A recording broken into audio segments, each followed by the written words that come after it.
ಭೀಕರ ಅಪಘಾತ, ಒಂದು ಸಾವು, ಇನ್ನೊಬ್ಬನನ್ನು ಬಾಗಲಕೋಟೆ ಆಸ್ಪತ್ರೆಗೆ ಸಾಗಿಸಲಾಗಿದೆ. ಬೆಳಗಾವಿ ಜಿಲ್ಲೆ ರಾಮದುರ್ಗ ತಾಲೂಕಿನ ತುರ್ನೂರು ಗ್ರಾಮದ ಹತ್ತಿರ ಆರಿಬಿಂಚಿ ರಸ್ತೆಯಲ್ಲಿ ಭೀಕರ ರಸ್ತೆ ಅಪಘಾತವಾಗಿ ಒಂದು ಸಾವು, ಒಬ್ಬನ ಸ್ಥಿತಿ ಚಿಂತಾಜನಕವಾಗಿ ಹೆಚ್ಚಿನ ಚಿಕಿತ್ಸೆಗೆ ಬಾಗಲಕೋಟೆ ಆಸ್ಪತ್ರೆಗೆ ಸಾಗಿಸಲಾಗಿದೆ.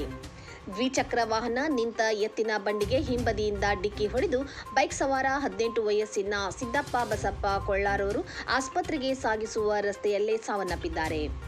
ಸಂಜೆ ಹೊತ್ತಿನಲ್ಲಿ ಸಿದ್ದಪ್ಪ ಬಸಪ್ಪ ಕೊಳ್ಳಾರ್ ಇವನು ಮನೆಯಿಂದ ತನ್ನ ಹೊಲಕ್ಕೆ ಕರೆಂಟ್ ಬಂದಿದೆ ಅಂತ ಹೊಲಕ್ಕೆ ನೀರು ಸರಬರಾಜು ಮಾಡಲು ತನ್ನ ಇಬ್ಬರು ಸ್ನೇಹಿತರನ್ನು ಕರೆದುಕೊಂಡು ಹೊಲಕ್ಕೆ ಹೋಗಿ ಬರುವ ಸಂದರ್ಭದಲ್ಲಿ ಭಯಂಕರ ಅಪಘಾತ ನಡೆದಿದೆ.